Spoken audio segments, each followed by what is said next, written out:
পথে লোভের হাতছানি। আমি ব্যাককটমি একজন সাধুকে দেখতে গিয়েছিলাম, যিনি স্ব উপলব্ধির পথে চলতে লোভের হাতছানি সম্বন্ধে শিক্ষা দিতে গিয়ে নিচে লেখা গল্পটি আমাকে বলেছিলেন। একজন তরুণ যুবা ত্যাগের পথে চলার অঙ্গীকার করে স্বামী হয়েছিলেন। তার গুরুদেব তাকে তিনটি বিষয় এড়িয়ে যেতে বলেছিলেন: সোনা, নারী এবং যশ। একদিন সেই স্বামীজি একটি নদী পার হচ্ছিলেন এবং সেই সময়ে লক্ষ্য করলেন নদীর পাড়ের খানিকটা অংশ নদী খেয়ে গিয়েছে। এরপর তিনি দেখলেন বড় বড় পাত্রে ভর্তি সোনার মুদ্রা খোলাই পড়ে রয়েছে। তিনি ভাবলেন, আমার তো এইগুলির কোনো প্রয়োজন নেই, কারণ আমি পার্থিব যা কিছু সবই তো ত্যাগ করেছি, কিন্তু এইগুলি দিয়ে আমি যদি একটি মন্দির তৈরি করি তবে তো ভালোই হয়। অতএব এই কথা চিন্তা করে তিনি স্থপতিদের কাছে গেলেন, তিনি যা পেয়েছিলেন সেইগুলি দেখালেন এবং একটি মন্দির তৈরি করতে বললেন। তারা একে অপরকে বলতে শুরু করল, একজন স্বামীজির এত পয়সা থাকবে কেন? তাকে নদীতে ফেলে দেওয়া হোক এবং আমাদের মধ্যে ওই পরিমাণ মুদ্রা ভাগ করে দেওয়া হোক। তিনি প্রায় ডুবেই যাচ্ছিলেন, কিন্তু ঈশ্বরের আশীর্বাদে তিনি নিজেকে কোনোরকমে বাঁচাতে পেরেছিলেন। তিনি এরপর থেকে চূড়ান্তভাবে সিদ্ধান্ত নিলেন, যাই ঘটে যাক না কেন, আমি আর এই সমস্ত অর্থের বিষয়ে দৃকপাত করব না। তিনি জঙ্গলের খুব গভীরে চলে গেলেন। যখন কেউ তার সাক্ষাৎ প্রার্থী হয়ে আসত, তিনি বলতেন, দয়া করে ওইখানেই থামো। যদি তোমার কাছে কোন পয়সা কড়ি থেকে থাকে, আরও এগোবার আগে ওইখানেই রেখে এসো। একজন মহিলা এবার তার সঙ্গে দেখা করতে এলেন এবং তিনি আদেশ করলেন, আমার কাছে আসতে হবে না। সেই মহিলাটি বললে, মহাশয়, আমি প্রতিদিন এখানেই আপনার খাবার রেখে চলে যাব। কিন্তু আসলে সে প্রতিদিনই একটু করে স্বামীজির আরও কাছে এসে খাবার রেখে যেত। স্বামীর পূর্ণ আত্মবিশ্বাস ছিল যে এই মহিলাটি যথেষ্টই ভালো মেয়ে। তিনি ভাবলেন, এ তো সত্যিই আমার খুবই খেয়াল রাখে এবং চাই যে আমি তাকে আলোকপ্রাপ্তি এবং উত্তরণের পথ দেখাই। একদিন এই স্বামীজিকে সঙ্গ দেওয়ার জন্য সে সঙ্গে করে একটি বেড়াল নিয়ে এল। কিন্তু স্বামীজির জন্য যে খাবার সে তৈরি করে এনেছিল, বেড়াল সেটি ছুঁয়েও দেখল না। স্বামী সেই মেয়েটিকে অনুরোধ করল, আমি প্রতিদিন এই বেড়ালটির জন্য খানিকটা দুধ চাই। এই কথা শুনে সে পরের দিন একটি গরু নিয়ে এল। তিনি জিজ্ঞাসা করলেন, এই গরুটির দেখাশোনা কিভাবে হবে? মহিলাটি বললে, আমি কি এই গরুটির দেখাশোনা করতে পারি? এবং তিনি সম্মতি দিলেন। সে আরও বেশি করে স্বামীজির যত্ন পরিচর্যা করতে শুরু করল। ঘটনাক্রমে তারা দুজনেই একই সাথে দিন কাটাতে শুরু করল এবং তাদের একটি সন্তানও হল। কোনো একদিন সেই স্বামী যখন তার সন্তানকে আদর করছিলেন, সেই সময়ে আরেকজন স্বামী তার সঙ্গে দেখা করতে এলেন এবং জিজ্ঞাসা করলেন, এ তোমার কি হল? এইবার সেই স্বামীজি যে কিভাবে এই জাগতিক মায়া মমতার সঙ্গে বাধা পড়ে গিয়েছেন তা উপলব্ধি করে তিনি খুব কাঁদতে শুরু করলেন। কিছুক্ষণ পরে তিনি সব কিছু ছেড়ে আরও গভীর বনে গিয়ে তপস্যা করতে শুরু করলেন। তিনি খুব মন দিয়ে অনুশীলন করতে শুরু করলেন এবং যথাসময়ে সিদ্ধি, এক প্রকার বিশেষ ক্ষমতা পেলেন। কোনো একদিন সেই জঙ্গলের কাছেই একটি গ্রাম থেকে এক ব্যক্তি তাকে খুঁজে বের করল। সে প্রণাম করে বললে, স্বামীজি, আপনি এত দয়ালু এবং মহৎ সাধু। আমি খুবই দরিদ্র, আমার সন্তানরা দুই বেলা ভালো করে খেতে পায় না। দয়া করে আমাকে কিছু সাহায্য করুন। স্বামী বললেন, আমার দাড়ি থেকে একটি চুল নিয়ে যাও, সেটি তোমার আলমারিতে রেখে দাও এবং আগামীকাল তোমার ওই আলমারিটি টাকা পয়সায় ভর্তি রয়েছে দেখতে পাবে। কিন্তু এই সব কথা আর কাউকে বলো না। সেই ব্যক্তি তার নিজের বাড়িতে ফিরে যথারীতি তার স্ত্রীকে প্রথম এই গুপ্ত কথাটি বলে ফেলল এবং সে আরও অনেককে এমন আজব কথা না বলে থাকতে পারল না। খুব কম সময়ের মধ্যেই যেন বাতাসের বেগে এমন একটি চমকপ্রদ বার্তা অনেক দূর দূরান্ত অবধি ছড়িয়ে পড়ল। শত শত মানুষ সেই স্বামীজির চারদিকে ভিড় করে এসে একসঙ্গে তার দাড়ির চুল ছিঁড়ে নিয়ে গিয়ে নিজেদের ধন সম্পত্তি বাড়াতে উদ্যোগী হয়ে পড়ল। সেই স্বামীজির সারা মুখে ক্ষত এবং সেটি থেকে রক্তপাত হতে শুরু করল। আবার তাকে আরও গভীর জঙ্গলে গিয়ে তার অনুশীলনগুলি নতুন করে শুরু করতে হল। কিন্তু তিনি খুব মূল্যবান একটি শিক্ষা পেলেন। এবার তিনি উপলব্ধি করতে পারলেন, সোনা, নারী এবং যশের বশবর্তী হলে তা আলোকপ্রাপ্তির পথ, ত্যাগের পথ কতটা বাধার সৃষ্টি করতে পারে। যে স্বামী আমাকে এই কাহিনীটি বলেছিলেন, তিনি এবার বললেন, এটি এমন পাঠ যেটির বিষয়ে তোমারও কোনোদিন বিস্মৃত হওয়া উচিত নয়। এই কাহিনীটি তোমার কাছেও এক শিক্ষণীয় পাঠ এবং এই ত্যাগের পথে চলতে তোমার যাদের সঙ্গে দেখা হতে পারে সেই সকল তরুণ স্বামীদের জন্য একইভাবে সম্পর্কিত। আমার বিয়ে করা কি উচিত? ব্যাককোট ভারতের উত্তরাঞ্চলে অবস্থিত একটি অঙ্গরাজ্য। উত্তরপ্রদেশে থাকাকালীন সন্ধ্যাবেলা অনেক লোক আমার সাথে দেখা করতে আসত এবং আমি তাদের উপনিষদ থেকে ধর্মোপদেশ পাঠ করে শোনাতাম। একদিন স্নাতকোত্তর স্তরে ইংরেজি সাহিত্য নিয়ে পড়াশোনা করছে এমন একটি মেয়ে আমার কাছে আমার সাক্ষাৎকার নেওয়ার অনুমতি নিতে এসেছিল। সে প্রথমেই বেশ দৃঢ়তার সঙ্গে বলতে শুরু করল যে গত জীবনে আমি নাকি তার স্বামী ছিলাম। সে আমার সঙ্গে প্রায় 2 ঘন্টা কথা বলল এবং আমাকে এমন এক পরিস্থিতিতে পৌঁছে দিল যেখানে আমি স্বীকার করতে বাধ্য হলাম যে এই ঘটনা সত্যি হলেও হতে পারে। আমি এর আগে কখনো এমন কারোর সঙ্গে এতক্ষণ ধরে এত ব্যক্তিগত বাক্যালাপ করিনি। সে আমাকে এইটাই বোঝাতে চাইছিল যে এই জীবনেও আমরা একই রকমভাবে বিবাহিত জীবন অতিবাহিত করতে পারি। পরে আমি তার মায়ের সঙ্গেও কথা বলেছিলাম, যে নিজেও তার মেয়ের এই প্রকার ধারণাটিকে বেশ সমর্থন করে দেখলাম। সেই মেয়েটি যা বলছিল সেটি এতটাই প্রলুব্ধকর এবং আমিও এমনই সরল, সাধাসিধা ছিলাম যে শেষে চিন্তাই করতে শুরু করে দিলাম যে তার সঙ্গে জীবন কাটাতে চাইলে সেই বিষয়টা কেমন হবে। আমি তাকে বললাম, আমার গুরুদেব যদি অনুমতি দেন, তবে আমি বিবাহ করে সংসার ধর্ম করতে পারি। আমার জীবনে এই সময়টিই একমাত্র সময় যখন আমি কারোর সঙ্গে জীবন কাটাবো এমন কোন ভাবনা আমার মনে উকি দিয়েছিল। যদিও আমি একেবারেই আমার আধ্যাত্মিক পথ, ত্যাগের পথেই সবকিছুই ছেড়ে দেব তা কিন্তু একবারও ভাবিনি। এই মেয়েটি বেশ সম্পন্ন ও সম্ভ্রান্ত পরিবার থেকে এসেছিল।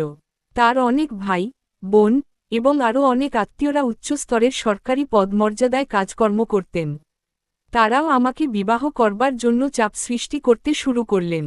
প্রায় 1 বছর ধরে আমি ভয়ানকভাবে ব্যক্তিগত আবেগের দ্বারা প্রভাবিত হলাম। সেই সময়টি আমার জীবনের খুব খারাপ সময় ছিল বলে আজ মনে হয়। আমি অত্যন্ত হতাশ, অবসাদগ্রস্ত এবং অতৃপ্ত অবস্থার মধ্যে ছিলাম। কিন্তু আমি সেই মেয়েটি এবং তার পরিবারের দ্বারা পূর্ণমাত্রায় প্রভাবিত হয়েছিলাম সে কথা বলাই বাহুল্য, এমনকি বুঝতেই পারছিলাম না আমি কি করব, কোন পথে চলব।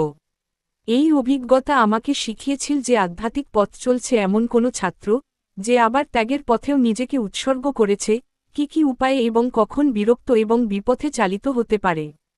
পথে অনেক বাধার সম্মুখীন হতে হয়, কিন্তু আমার মনে এই বিশ্বাস ছিল যে আমার গুরুদেবের আশীর্বাদ এবং ঈশ্বরের অপার করুণা নিশ্চয়ই তার এই ছাত্রটিকে নিশ্চিতভাবে এই রূপ কঠিন বাধার বৈতরণী পার করে দেবে। সেই অবধি আমি আমার গুরুদেবের কাছে গেলাম এবং সব সিদ্ধান্ত নেওয়ার ভার তার উপরেই দিয়ে নিশ্চিন্ত হতে চাইলাম। তিনি তো কোনোদিনই আমার জীবন নিয়ন্ত্রণ করতে চাননি, কিন্তু যখন আমার প্রয়োজন মনে হয়েছে, তিনি আমাকে উপদেশ দিয়েছেন। কিছু প্রতিবাদ, কিছু তর্ক বিতর্ক এবং আলোচনার পরে, আমি সবসময়ই তার উপদেশ অনুসরণ করাই শ্রেয় বলে মনে করতাম। আমার গুরু বললেন, তোমাকে একটি কাজের দায়িত্ব দেওয়া রয়েছে, এবং সেটি তুমি এখনও শেষ করনি। আধ্যাত্মিক পথে মনোযোগ এবং জাগতিক বস্তুসমূহের আকর্ষণ এই দুটির মধ্যে তুলনা এবং পরীক্ষা করেই ত্যাগের পথ অনুসরণ করবে বলে সিদ্ধান্ত নেওয়ার পর, এখন তুমি আবার জাগতিক বিষয়ভাবনার প্রতি নতুন করে প্রলুব্ধ হতে চাইছ। যদি তুমি তোমার বর্তমান পরিস্থিতিতেই প্রভাবিত হয়ে থাকতে চাও তবে তোমার এই পথে ফিরতে বেশ কয়েক জীবন লেগে যাবে। সিদ্ধান্ত নেওয়ার ভার তিনি প্রতিবারের মতো এবারেও আমার ওপরেই ছেড়ে দিলেন, কিন্তু আমার গুরুদেবের সব কথা শোনার পরে আমি এই সম্পর্কটি ভেঙে দিয়ে আমার ত্যাগের পথে ফিরে যাওয়ার সিদ্ধান্তই নিলাম। 2টি চেনা পথ রয়েছে, ত্যাগের পথ, এবং এই পৃথিবীর সমস্ত বস্তুগত বিষয়ের সঙ্গে জড়িয়ে কাজ করার পথ। আমার পথ ছিল ত্যাগের পথ। কোনো ব্যক্তিরই এইভাবে তুলনা করা এবং সেই মতো সিদ্ধান্ত নেওয়া উচিত নয় যে একটি তুলনামূলক ভালো বা অন্যটি মন্দ। আমি নিশ্চয়ই বলতে চাইছি না যা পরিবার পরিজন নিয়ে সংসার যাত্রা নির্বাহ করে জাগতিক সমস্ত কাজে মনোনিবেশ করা কোন প্রকার অনুত্তম কাজ। সেই পথেও জীবনের জন্য এক অর্থ খুঁজে পাওয়া সম্ভব, কিন্তু এই পথেও সাফল্য অর্জনে অনেকই সময় লাগে। ত্যাগের পথে আধ্যাত্মিক অনুশীলনের সাম্য থাকে অনেক, কিন্তু খাদ্য, আশ্রয় এবং পোশাকের লভ্যতা থাকে অতি সীমিত। ত্যাগী যোগী অবশ্যই এই সমস্ত প্রয়োজনগুলি সংগ্রহের জন্য গৃহস্থের দাক্ষিণ্যের প্রতি নির্ভর করবেন। সেইটি মনে করা এমন কিছু জরুরি নয় যে এই 2টি পথের মধ্যে কোন পথটি অনুসরণ করতে হবে। যেটি সততই গুরুত্বপূর্ণ সেটি আপনি যেই পথেই চলুন না কেন সততা, আন্তরিকতা, সত্যতা এবং বিশ্বাসযোগ্যতা এই গুণগুলি আপনার অবশ্য পালনীয়। এই বিশিষ্ট ঘটনাটি আমার জীবনে কিছুটা নাকাল অবস্থা সৃষ্টি করেছিল, কারণ সাধারণ মানুষ স্বামী এবং যোগীদের অপেক্ষাকৃত উচ্চাসনে বসিয়ে রাখে এবং তাদের প্রায় উপদেবতার দৃষ্টিতে দেখে থাকে। ভারতে সর্বসাধারণের প্রত্যাশা যে একজন স্বামী সমাজ থেকে অনেক দূরে থাকবেন, তার কাছে পার্থিব বস্তু সমাহার ঘটবে না বা তিনি কোনো পার্থিব কাজে কর্মেও অংশ নেবেন না। এই পথে আমি এমন অনেকের সঙ্গে সাক্ষাৎ করেছি যারা এই প্রকার প্রত্যাশার ভারেই ভণ্ড জীবন যাপন করে থাকেন। আমি পাশ্চাত্য মনোবিজ্ঞানীদের কথা শুনেছি, যারা বলেছেন ত্যাগ এবং বিশেষত কৌমার্য এক প্রকার সিরকামলযুক্ত বাতুলতা। আমি এটির বিচারের ভার প্রত্যেক স্বতন্ত্র ব্যক্তিসত্তার ওপরেই ছেড়ে দিচ্ছি, যারা নিজের ক্ষমতানুযায়ী যে কোনো একটি পথ বেছে নেবেন। তবে এই ক্ষেত্রে এইটি উল্লেখ করা জরুরি যে ভণ্ডামি এক প্রকার অতিকায় বাধা। যারা কৌমার্য পথে সমস্ত প্রথাগুলি মেনে চলতে চান, তারা খানিকটা অস্বাভাবিক হয়ে পড়বেন যদি তারা তাদের অন্তরাত্মার ব্যক্তিত্বকে সেই মতো রূপান্তরিত না করে ফেলতে পারেন। যাদের প্রাথমিক চাহিদাগুলিকে নিয়ন্ত্রণ করার ক্ষমতা নেই, তারা কোনোমতেই ত্যাগের পথ অনুসরণ করতে চাইবেন না বা করবেন না এই ভরসাই রাখি। খাদ্য, পানীয়, যৌনতা, নিদ্রা এবং আত্মরক্ষার মতো সহজাত চাহিদাগুলি প্রত্যেকটিই অত্যন্ত ক্ষমতাশালী। মানুষের জীবন এবং আচরণের ক্ষেত্রে প্রত্যেকটিরই বেশ শক্তিশালী অভিঘাত এবং প্রভাব রয়েছে। তবে শুধু যৌনতার প্রতি এই ধরনের নিষিদ্ধকরণ রয়েছে? যোগ বিজ্ঞানে এই প্রকার সমস্ত বাসনাগত চাহিদার প্রণালীকরণ করা হয়েছে এবং প্রত্যেকটিকেই যথাযথভাবে আধ্যাত্মিক উন্নতির দিকে ঘুরিয়ে দেওয়া হয়েছে। যারা কিছুতেই এই চাহিদাগুলিকে নিয়ন্ত্রণ এবং দমন করতে পারেন না, তারা পার্থিব জগতে সুখ সুবিধা শান্তি নিয়েই থেকে যান না কেন, এবং তাদের স্বাভাবিক সাংসারিক কাজে কর্মেই নিয়ন্ত্রিত গতিতেই জীবনের সম্পূর্ণতা আসুক। তারা ত্যাগের পথে না এসে তন্ত্র চর্চা করতে পারেন, তবে তারাও একইভাবে সম্ভোগের মধ্যে দিয়ে এই সমস্ত চাহিদাগুলি আধ্যাত্মিক অভিজ্ঞতায় রূপান্তরিত করতে পারেন। ত্যাগীদের দ্বারা যথেষ্ট বিভ্রান্তিকর অবস্থার সৃষ্টি হয়েছে, যারা তাদের ছাত্রদের প্রতি কঠিনতম নিয়ন্ত্রণ বজায় রাখতে চান। এর ফলে অনেক সময়ই ছাত্রদের মধ্যে অসাধুতার চর্চা এবং ভণ্ড আচরণ করতে দেখা যায়। এমন নিয়ন্ত্রণ কি সততই খুবই প্রয়োজনীয়? নিজের মনের ভিতরে এবং বাইরের সংঘাতই হল সেই সব সংকেত এবং লক্ষণ যেইগুলির দ্বারা পরিষ্কার বোঝা যায় যে সেই ব্যক্তি মোটেই আধ্যাত্মিক পথে চলছেন না। আত্মিক গর্ব ও দেমাকেরই প্রকাশ। ক্ষণিক টানাপোড়েনের পর আমি সন্ন্যাসের পথেই থাকব এই সিদ্ধান্তে আবার ফিরে আসার পর আমার গুরুদেব ভাবলেন আমি হয়তো নিজেকে নিজে অপরাধী ভাবছি, এবং এই ভেবে তিনি আমাকে ভারতের কেন্দ্রস্থলে প্রবাহিত নর্মদা নদীর তীরে গিয়ে কিছুদিনের জন্য কৃচ্ছসাধনার মধ্যে থাকতে পরামর্শ দিলেন। তিনি আমাকে ওমকারেশ্বরের কাছে খেরিঘাট থেকে ৩০ মাইল দূরে একটি পাণ্ডব বর্জিত এবং ঘন এবং গভীর জঙ্গলে গিয়ে এই রূপ কৃচ্ছসাধনায় থাকার নির্দেশ দিলেন। সেইখানকার নদী কুমিরে ভর্তি ছিল, এবং সকালে ও সন্ধেবেলা বেশ কিছু কুমির ডাঙায় উঠে রোদ পোহাত। আমি প্রায় ৬ মাস সেই নদীর তীরে বাস করেছিলাম, অথচ কেউই আমাকে বিরক্ত বা উত্ত্যক্ত করেনি। আমার কাছে শুধু একটি জলের পাত্র, একটি কম্বল এবং ২টি পরনের লয়েনক্লথ ছিল। ওই স্থান থেকে ৬ মাইল দূরে একটি গ্রামের অধিবাসীরা আমাকে দিনে একবার খাদ্য হিসাবে পুরো আটার রুটি এবং দুধ দিয়ে যেত। ওই ৬ মাসের কঠোর শারীরিক এবং মানসিক কৃচ্ছসাধন করার সময় আমার জীবনের এক উচ্চ পর্যায় বলে মনে করি।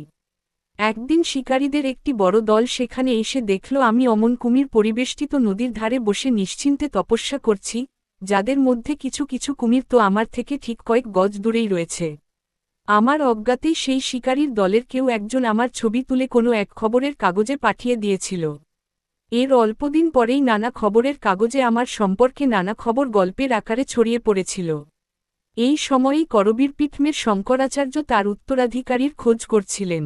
শ্রী শঙ্কর ভারতের বিভিন্ন স্থানে ৪ প্রকারের প্রতিষ্ঠান পত্তন করেন এবং পঞ্চম প্রতিষ্ঠানে তিনি তার জীবনের শেষ দিনগুলি কাটিয়ে যান। এই প্রতিষ্ঠানগুলির প্রধান ব্যক্তিদের ভারতের আধ্যাত্মিক জগতের প্রধান বলে বিবেচনা করা হয়ে থাকে, পদ মর্যাদায় যা খ্রিস্ট ধর্মের পোপের সমান। তিনি কিছু পণ্ডিত মহোদয়দের দূর থেকে আমার রোজকার নিয়ম সূচির দিকে লক্ষ্য রাখার জন্য নির্দেশ দিলেন। তারা রাতে সেই গ্রামে থাকতেন এবং সারা দিন ধরে আমার কাজকর্ম লক্ষ্য করতেন। তারা আমার জীবনযাত্রা সম্পর্কেও অন্যদের থেকেও তথ্য সংগ্রহ করেছিলেন। বেশ কিছুদিন ধরে আমাকে এভাবে লক্ষ্য রাখার পর এবং মনোযোগ সহকারে আমার পটভূমিকা অনুসন্ধান করে, তারা আমার কাছে এসে পরবর্তী শঙ্করাচার্যের পদটি গ্রহণ করার জন্য অনুরোধ করলেন এবং আমাকে রাজি করাবার চেষ্টা করলেন। সেই সময়ে শঙ্করাচার্য ছিলেন ডক্টর কুর্তকোটি, যিনি উচ্চ খ্যাতির সংস্কৃত পণ্ডিত এবং অত্যন্ত ধীশক্তি সম্পন্ন বিদ্বজ্জন ছিলেন। তিনি গীতা রহস্য নামক বইটির লেখক এবং একজন ভারতীয় নেতৃত্বস্থানীয় ব্যক্তি, তিলক মহাশয়ের অত্যন্ত নিকট বন্ধু ছিলেন। আমাকে ডক্টর কুর্তকোটির কাছে নিয়ে যাওয়া ল এবং তিনি আমার সঙ্গে সাক্ষাৎ করে অত্যন্ত প্রীত হলেন। তখন আমি আমার গুরুদেবের কাছে গিয়ে এই পদ মর্যাদা স্বীকার করার জন্য প্রয়োজনীয় অনুমতি নিয়ে এলাম। 18 দিন ব্যাপী নানা অনুষ্ঠানের পর আমি জগৎগুরু শঙ্করাচার্যের উত্তরসূরি হিসাবে সংস্থাপিত হলাম। মহামান্য পোপ এবং অন্যান্য আধ্যাত্মিক প্রধানদের বার্তাসহ সারা বিশ্বের বহু শুভাকাঙ্ক্ষীর কাছ থেকে সে সময়ে আমি হাজারে হাজারে শুভেচ্ছা বার্তাসহ টেলিগ্রাম পেয়েছিলাম। আমার পক্ষে এটি যারপরনাই অদ্ভুত এক অভিজ্ঞতা ছিল, বিশেষত নির্জনতা এবং মৌনতম 6 মাসের অমন কঠিন কৃচ্ছসাধনার পরে এমন পদমর্যাদায় অভিষেক যেন এক অতি চমকপ্রদ এবং বিস্ময়কর বৈপরীত্য। ডক্টর কুর্তকোটি সমাজ ধর্মীয় সংশোধনে বিশ্বাস করতেন এবং ন্যান্য আধ্যাত্মিক এবং রাজনৈতিক নেতৃত্বস্থানীয় ব্যক্তিদের সাথে কৃত তার মূল্যবান ভাব আদান প্রদান সহ সমস্ত ফাইল তিনি আমাকে হস্তান্তর করে দিলেন। আমাকে অনেক গোষ্ঠী এবং নেতাদের সঙ্গে বহু সংখ্যক সভা সাক্ষাৎ অধিবেশন ইত্যাদি করতে ল আমার নানা স্থানে সফর এবং বক্তৃতা দেওয়ার এক অত্যন্ত ব্যস্ত সময়সূচির উদ্ভব ল এবং যে সময়ে আমি ততটা ব্যস্ত থাকতাম না, সকাল থেকে সন্ধ্যা পর্যন্ত সেই সময়ে অজস্র মানুষ আমার কাছে আশীর্বাদ নিতে আসতেন। ধীরে ধীরে এমন অবস্থা নিয়ন্ত্রণ করা আমার পক্ষে খুব কঠিন হয়ে দাঁড়াল। আমার যেন নিজের স্বাধীনতাই কোথায় হারিয়ে গেল। আমি চিন্তা করে দেখলাম, আমি ধ্যানাসনে বসার বা নিজের অনুশীলন করার কোন সময়ই বের করতে পারছি না। আমি সারাদিনই বহু মানুষকে শুধু আশীর্বাদই করে চলেছি। এ তো মোটেই ভালো হচ্ছে না। আমি মনে মনে একটুও খুশি ছিলাম না। আমার গভীর চেতনা জানান দিচ্ছিল, এই সমস্ত তো তোমার কাজ নয়। তুমি এই সমস্ত ছেড়ে দাও। অতএব 2 বছর পর কোপর্দক্ষীণ অবস্থায় আমি একরকম পালিয়েই গেলাম বলা চলে। এতদিন দেখতাম আমার থাকার জন্য এক বিশাল অট্টালিকা এবং গাড়ি চড়ার জন্য একজনের জন্যই কত গাড়ির আয়োজন, আজ দেখি আমার পরনের কাপড়টুকু ছাড়া আমার আর কিছুই নেই। হিমালয়ে ফিরে যাব বলে আমি আমার গন্তব্যস্থলে যাবে এমন একটি ট্রেনের 3য় শ্রেণীতে চড়ে বসলাম, যদিও আমার কাছে কোনো টিকিটই ছিল না। সেই ট্রেনে অন্য যারা যাচ্ছিল তারা নিশ্চয়ই অবাক হয়ে ভেবেছে যে কার পোশাক চুরি করে পরে এই লোকটি কোথায় চলেছে, কারণ আমি তখনও শঙ্করাচার্যের মহামূল্য জোব্বাটি পরেছিলাম। ট্রেনের টিকিট পরীক্ষক এসে আমার কাছে কোনো টিকিট না পেয়ে এবং আমি নিজের পরিচয় প্রকাশ না করাই আমাকে পরের স্টেশনেই ট্রেন থেকে বলপূর্বক নামিয়ে দিলেন। এর আগে কখনো আমি বিনা টিকিটে ট্রেনে চেপে এমন গর্হিত অপরাধ করিনি। আমি আর কোনো কথা না বলে শুধু মাথা নিচু করে নেমে যাওয়ার সময় অত্যন্ত বিনীতভাবে বললাম, আমার বিরুদ্ধে অভিযোগ দায়ের না করার জন্য অজস্র ধন্যবাদ। শঙ্করাচার্যের অনুগামীরা ওই অভিজাত পদমর্যাদার আসন থেকে আমার এই প্রকার পদত্যাগ মোটেই ভালো চোখে দেখেননি। তারা ভাবলেন আমি হয়তো গুরু দায়িত্ব এড়িয়ে যেতেই এমনটি করলাম, কিন্তু আমি যে একটুও খুশি ছিলাম না, তাও আমি তাদের বোঝাতে পারিনি এবং আর কোনোদিনই আমি সে স্থানে ফিরেও যাইনি। আমার গুরুদেবের সঙ্গে যখন দেখা করলাম, তিনি বললেন, তুমি এবার এটিও দেখলে যে কিভাবে জাগতিক প্রলোভন একজন স্বামীকে অনুসরণ করে, কিভাবে জগৎ একজন আধ্যাত্মিক মনোভাবাপন্ন মানুষকে গ্রাস করে। এবার থেকে দেখো, আর কিছুই তোমাকে প্রভাবিত করতে পারবে না, কারণ তুমি প্রতিষ্ঠান, পদ মর্যাদা এবং ত্যাগের ভার কোনটি কি, সে অভিজ্ঞতা লাভ করেছ। সাধারণ মানুষ তাদের আধ্যাত্মিক নেতৃত্ব স্থানীয়ের কাছ থেকে বহু কিছু আশা করে থাকে। দেখো, মানুষকে আলোকিত করতে এবং দুঃখময় পরিস্থিতি থেকে উদ্ধার করতে তুমি কি করতে পারো, কিন্তু কখনো তোমার নিজের পথ ভুল করো না। এক ভয়ঙ্কর দুঃখজনক পরীক্ষণ।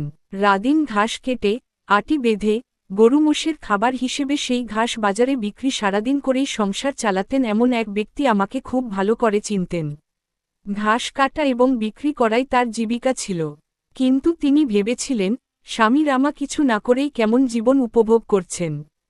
তিনি যেখানেই যান, সকলে তাকে ফুল দিয়ে অভ্যর্থনা করে, চলার পথে দামি কার্পেট বিছিয়ে দেয়, এমনকি তার আশ্রয়ের জন্য কুঁড়েঘরের ব্যবস্থাও করে দেয়।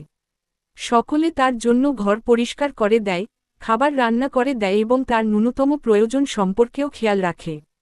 স্বামী হয়ে জীবন কাটানো ততই সুখেরই বটে।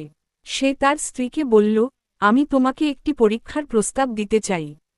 আগামী 6 মাস আমি স্বামী হওয়ার ভান করব। স্ত্রী আপত্তি অভিযোগ করলেন, কিন্তু আমার টাকা চাই। তোমাকে যেভাবেই হোক পরিবার প্রতিপালন করতেই হবে। সেই ব্যক্তি উত্তর দিল, লোকে আমাকে যা টাকা পয়সা দেবে সবই আমি তোমাকেই দিয়ে দেব। যথাযথ পরিধান কিনতে সে এই বাবদ কিছু অর্থ ব্যয় করল এবং স্বামী হয়ে ওঠার ভান করতে শুরু করল। প্রথম 3 দিন তার কাছে কোনো ব্যক্তি এল না বা তাকে জিজ্ঞাসাও করল না যে সে ক্ষুধার্ত কিনা।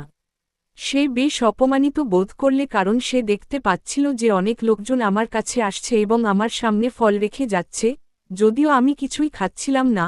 যদি কেউ আমাকে কিছু এনে দিত, আমি সব অন্য কাউকে দান করতাম। এইভাবে আমি কোনো বাধ্যতা থেকে মুক্ত হতাম। তারা আমাকে কিছু দিয়ে শ্রদ্ধা নিবেদন করছে, আমিও সেই শ্রদ্ধার্ঘ্য অন্য কাউকে আবার দান করে আমার আশীর্বাদ দিতাম। 7 দিন পরে সে না খেয়ে বেশ খিনদেহী হয়ে পড়ল এবং তবুও একটি পয়সাও রোজগার করতে ব্যর্থ হল। রাতের বেলা সে চুপি চুপি তার স্ত্রীর কাছে গিয়ে উপস্থিত হল। তার স্ত্রী তখন বলল, তুমি কি মূর্খ লোক! তুমি তো বেশ অনেক টাকা পয়সাই রোজগার করতে, এবং দেখো এখন তুমি একটি পয়সাও রোজগার করতে পারনি। তুমি তো স্বামীজির কাছেও গিয়ে এইভাবে রোজগারের গুপ্ত উপায়টি জেনে আসতে পারতে। সে তখন স্বামীজির পোশাক পরেই আমার কাছে এসে উপস্থিত হল। আমি বললাম, স্বামীজি, অনুগ্রহ করে সামনে এগিয়ে আসুন। সে আমাকে বলল, মহোদয়, আমি আপনাকে গোপনীয়ভাবে একটি প্রশ্ন জিজ্ঞাসা করতে চাই। সেই মতো আমি যারা উপস্থিত ছিল তাদের সকলকে বাইরে অপেক্ষা করতে বললাম। সে বলল, আমি আপনার সাফল্যের গুপ্ত রহস্যটি জানতে চাই।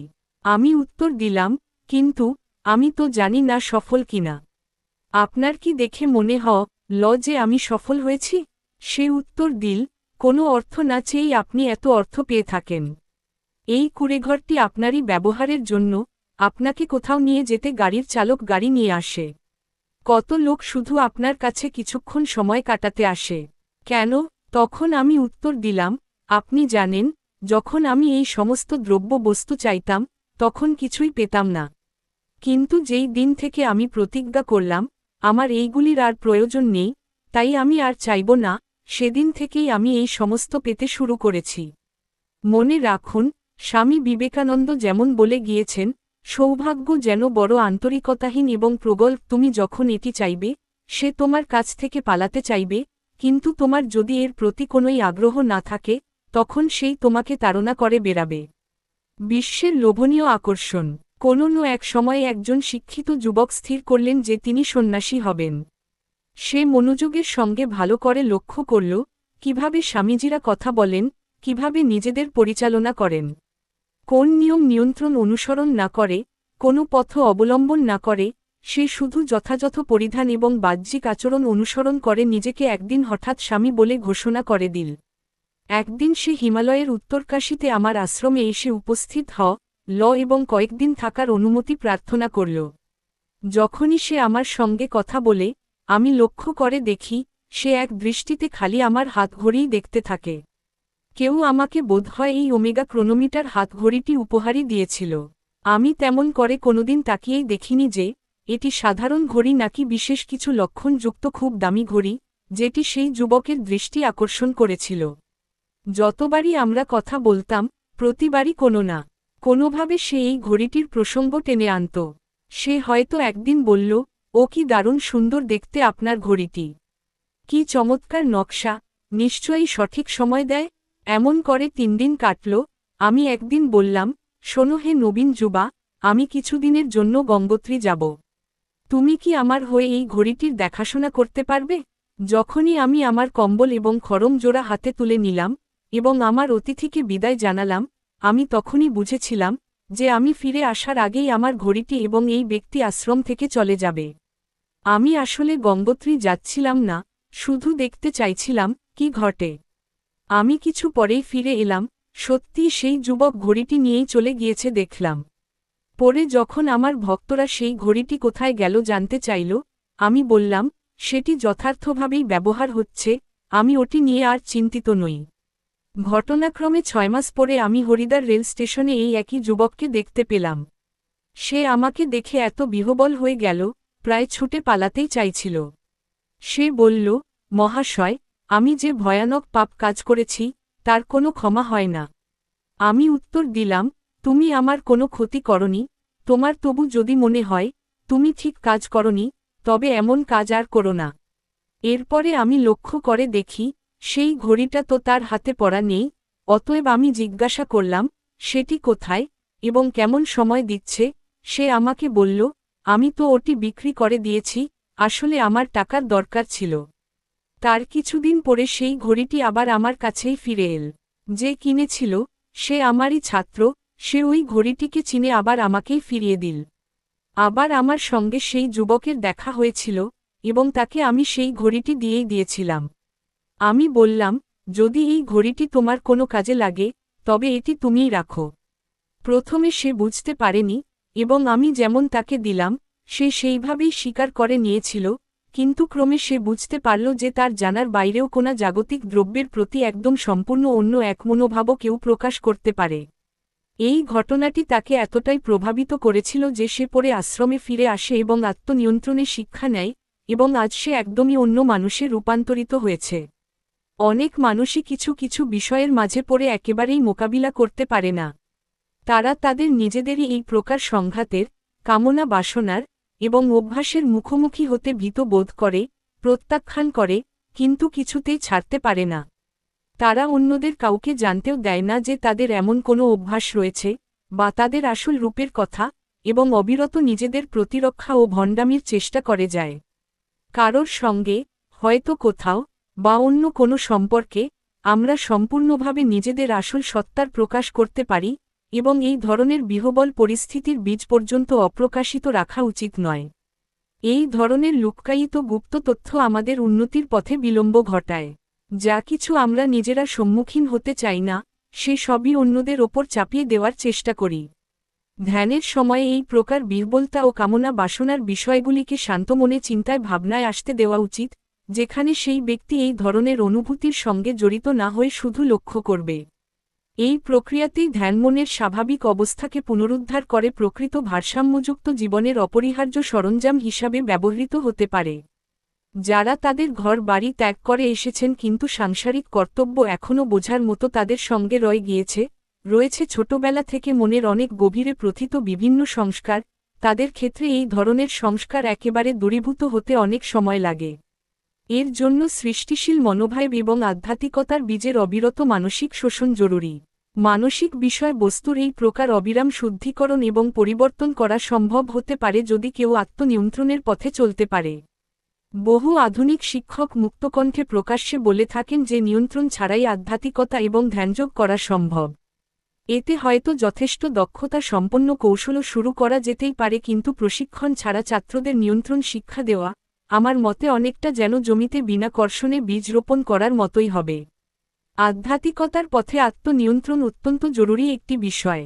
সে স্বামী হোক বা সাধুই হোক সেটি গুরুত্বপূর্ণ নয়। যেটি জরুরি সেটি জীবন যাত্রার নিয়ন্ত্রণ। জীবনের অভ্যন্তরে এবং বহিঃস্থ দিকে, উভয় দিকেই সেতু বাঁধার প্রয়োজন রয়েছে। নিয়ন্ত্রণ এই সেতুটির মূল উপাদান। সকলকেই বলি, তারা কেউই যেন আরও কৌশলের দ্বারা প্রলুব্ধ না হয়, বরং তাদের অন্তরে নিয়ন্ত্রণ করার শিক্ষা নিতে পারে। 2 জন উলঙ্গ ত্যাগী। গঙ্গোত্র ব্যাককোট অঙ্গোত্রী যাওয়ার পথে হিমালয়ের গহনে, উত্তরকাশীতে, আমি প্রায় 1 মাসের জন্য থেকে গিয়েছিলাম। আমি রোজই সকালে টেখালার দিকে 2-3 মাইল প্রাতঃভ্রমণ করতে অভ্যস্ত ছিলাম। আমার বাসস্থান এবং টেখালার মধ্যে গঙ্গার তীরে একটি কাঠের বাড়িতে 2টি ঘরে 2 জন সম্পূর্ণ উলঙ্গ সাধু বাস করতেন। তারা ছিলেন মধ্য 60 বছর বয়সী অক্ষর জ্ঞানহীন 2 জন বিপত্নিক। তাদের সঙ্গে জিনিস বলতে কিছুই ছিল না, এমনকি এক পাত্র জলও নয়। আমি এদের 2 জনকে চিনতাম, এবং তারা বেশ বিখ্যাতও ছিলেন, তবে তাদের জ্ঞান এবং যোগ বিষয়ক প্রজ্ঞার জন্য নয়। অত ঠান্ডায় উলঙ্গ হয়ে থেকে তাদের বাহ্যিক উপস্থিতির কারণে তারা বিখ্যাত হয়েছিলেন। আদতে তাদের অহংবোধ, রাগ এবং হিংসাবৃত্তি এই সমস্ত অনুভূতিগুলির প্রবল মাত্রায় সক্রিয় ছিল। তারা একে অপরকে অশ্রদ্ধা এবং অবজ্ঞাই করতেন। এক রৌদ্রোজ্জ্বল দিনে আমি যখন টেখালার দিকে হেঁটে যাচ্ছিলাম, আমি দূর থেকে দেখলাম তারা দুজনেই তাদের খড় ছড়িয়ে রোদে শুকোতে দিয়েছেন। খড়ের থেকে ভিজে ভাব দূর করতে তারা কখনো এমনটি করতেন। আমি তাদের বাড়ির কাছে পৌঁছে দেখি তারা দুজনে মারামারি করছেন। 2 জন উলঙ্গ সাধুবেশী প্রচণ্ড রেগে যুদ্ধ করছেন। আমি সেখানে মধ্যস্থ হয়ে জিজ্ঞাসা করলাম, এটা কি হচ্ছে? তারা দুইজনে দুই দিকে দাঁড়িয়ে পড়লেন এবং তাদের মধ্যে একজন বলে উঠলেন, ও আমার ঘরে মারিয়ে দিয়েছে। ও নিজেকে কি মনে করে কি? ও মনে করে ওই বিশ্বের সবচেয়ে মহৎ ত্যাগী। এই অভিজ্ঞতাটি আমার জীবনের এক বড় ধাক্কা ছিল এবং আমি ত্যাগের পথ বিশ্লেষণ করতে শুরু করলাম। আমি উপলব্ধি করলাম, এমনকি বিষয় সম্পত্তি, বাড়ি, আত্মীয় পরিজন, স্ত্রী এবং সন্তানাদি, এই সমস্ত কিছু ত্যাগের পরও কোনো ব্যক্তি তার নাম এবং যশের প্রতি মোহমায়া ছাড়তে পারেন না অহংবোধ পরিশুদ্ধ করতে, পারেন না তার আবেগকে আত্ম উপলব্ধির পথে চালনা করতে। আলোকপ্রাপ্তির জন্য এক নতুন মনের আবাদ এক অবশ্য কর্তব্যের পর্যায়ে। নিছকই ত্যাগ মনে অখুশি এবং হতাশা নিয়ে আসে। জীবনের উদ্দেশ্য ছাড়া শুধু ত্যাগ আর কৃচ্ছসাধন করলে তা ত্যাগী এবং সাধারণ মানুষ, যারা ত্যাগী ব্যক্তিদের দেখে উদাহরণ তৈরি করে, এই উভয়ের জন্যই সমস্যা সৃষ্টি হয়। বিশ্বের সকলেই ভাবে ত্যাগী ব্যক্তিরা অনুসরণযোগ্য, কিন্তু আমি এমন বহু গৃহস্থের সাথে সাক্ষাৎ করেছি যারা ত্যাগীদের চেয়েও অনেক গুণে উচ্চতর মনের মানুষ। জীবন ধারণের বহিঃস্থ আচরণের চেয়ে অন্তরের অবস্থান অনেক বেশি গুরুত্বপূর্ণ। ধরায় থেকেও অধরা রতের সাধুদের যখন যা প্রয়োজন তখন সেটিই তারা বিনা পরিশ্রমে তাদের ভক্তদের কাছ থেকে পেয়ে যান, এমন একটি প্রচলিত ধারণা আছে। কিন্তু এই ধারণাটি মোটেই ঠিক নয়। আসলে সারা ভারতেই সব সময়ই স্বামীদের সর্বজনীন নির্যাতন চলছেই। সাধারণ লোকে ভেবেই নেয় যে স্বামীজিরা মোটেই সাধারণ মানুষ নন। সকলেই ভাবে তিনি বোধহয় কোনো অতি মানবীয় জীবন ধারণ করে থাকেন, তাই তাদের যে কোনো উপায়েই বিরক্ত, উত্তপ্ত করা যায়। তারা যেন বলেন, দাবি করেন, আপনাকে এই স্থানে এই সময়ে যেতেই হবে, এই ধরনের বিষয়ে বলতেই হবে। আপনাকে আমার সঙ্গে দেখা করতেই হবে। আপনাকে এই মানুষটিকে সারিয়ে দিতেই হবে। এমন আরও কত কথা। যদি কোনো স্বামী তাদের প্রত্যাশানুযায়ী কাজ না করেন, তবে আবার তারা বলবে, তিনি কি ধরনের ভণ্ড স্বামী? ভারতে এইটি ধরে নেওয়া খুবই সহজ যে স্বামীজিদের কোনো খাদ্য বা নিদ্রার প্রয়োজন হয় না, কারণ তারা বোধহয় এই প্রাথমিক প্রয়োজনগুলিও অতিক্রম করে গিয়েছেন। যেহেতু তারা ত্যাগী যোগী, তাদের ক্ষুধা তৃষ্ণা বোধ নেই, তাদের অর্থকরী অবস্থান শূন্য, এবং যদি ঠান্ডা পড়ে, তার নিজের বলতে একটি কম্বলও থাকতে নেই। সাধারণ মানুষের মনে এই ধারণা রয়েছে, এবং আমাদেরও সেই ধারণা অনুসারে নিদ্রা, খাদ্য এবং বাকি সমস্ত প্রাথমিক প্রয়োজন বিনাই বাঁচতে হবে। স্বামী হয়ে ওঠা মোটেই কোনো সহজ কর্ম নয়। এত সব বলার পরেও অবিরত নির্যাতন হয়েই চলে, এমনকি তা ভালো ভেবে হলেও। ভারতে, যেখানেই স্বামীজিরা লোকবহুল স্থানে যান না কেন, অতি উৎসাহের বশে তারা ড্রাম, কাসর ইত্যাদি বাদ্য সারা দিন বাজাবার আয়োজন করেন, চলে সারা দিন মন্ত্রপাঠ। কোনো দিন তো আমি পায়ে হেঁটে 20 মাইল হেঁটেছি এবং সন্ধ্যায় আমি হয়তো খুবই ক্লান্ত। এই একটি সুযোগ, যেখানে কিছুক্ষণ আমি বিশ্রাম নিতে পারি, এবং পরের দিন খুব সকালে আমাকে ধ্যানের কারণে উঠেও পড়তে হবে। কিন্তু সাধারণ ভক্তরা এসে বেশ কয়েক ঘণ্টা ধরে নামগান এবং বাদ্যবাদন করছেন, এমনকি যদি আমি তাদের চলে যেতে বলি, তারা বলবে, আমরা আপনার কাছে আরও কিছুক্ষণ নামগান করতে চাই। আমি বিশ্রাম করতে চাই, আমার ঘুমানোর প্রয়োজন, অথচ আমার ভক্তেরা সেই সময়ই নামগান করবে। তাই আমি তারা যখন উচ্চ বাদ্য সহযোগে নামগান করে তখনও ঘুমের পদ্ধতি শিখে নিলাম। আমার ভক্তরা যখন নামগান করতে ভক্তিতে চোখ বন্ধ করে, তখন আমিও চোখ বন্ধ করি, ঘুমিয়ে নিই। আপনারা সকলে নিশ্চয়ই ঘুমের মধ্যে হাঁটার কথা শুনেছেন, কিন্তু আমি আপনাদের বলছি, আরও এক ধরনের নিদ্রা যোগে হাঁটার পদ্ধতি রয়েছে যেটি আমি অনুসরণ করে থাকি। যা কিছু আমাকে উত্তপ্ত করে, বিরক্ত করে, আমি সেই সমস্ত কিছুর মধ্যে থেকেও নিদ্রার ব্যবস্থা কিভাবে করতে হয় তা শিখেছি। আমি পথে হাজার বাধা থাকতেও নিজের লক্ষ্যে পথ চলার পদ্ধতিও শিখে নিয়েছি।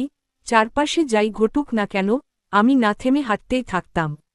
সিদ্ধান্ত নিন, যাই ঘটুক না কেন, আপনি যা করছেন তা করবেন, এবং সেইটি সমাপ্ত করবেন। আপনি যদি আপনার সিদ্ধান্তে অটল থাকেন, সম্ভাব্য বিক্ষিপ্ততা তবুও থাকবে, কিন্তু আপনি আপনার পথে চলবেন এবং অবিচলিত থাকবেন। সংকল্প খুব গুরুত্বপূর্ণ। আপনি আপনার পরিস্থিতি বদলাতে পারেন না, আপনার মতে বদলে যায় না বিশ্বের সাধারণ রীতিনীতি অথবা আপনার সমাজ। কিন্তু আপনার অন্তরে যদি মানসিক শক্তি এবং দৃঢ় সংকল্প থাকে, তবে আপনি সাফল্যের সঙ্গে জীবনের মিছিলে তাল মেলাতে পারবেন। ফিরে পেতে হারিয়ে ফেলা। কজন সাধু ছিলেন, যিনি প্রায়ই তার শিষ্যদের বাড়িতে গিয়ে কিছু দিন থাকতেন। সেই এ ভক্তের সম্পূর্ণ পরিবার স্বামীজিকে খুব শ্রদ্ধা করত, কারণ তিনি ছিলেন আত্মনিয়ন্ত্রণের এক জ্বলন্ত উদাহরণ এবং একনিষ্ঠ আধ্যাত্মিক ব্যক্তিত্বও বটে। তিনি সবসময়ই সূর্যোদয়ের আগে উঠতেন, স্নান করতেন এবং ঘণ্টার পর ঘণ্টা ধ্যান করতেন। কিন্তু একদিন খুব ভোরে যখন আলোও ফোটেনি, তিনি হঠাৎ চিৎকার করে বললেন, কে আছো? আমাকে কিছু খেতে দাও। তার ভক্ত বললে, হে মহাশয়, এখন তো আপনার স্নানের সময় হয়েছে মাত্র।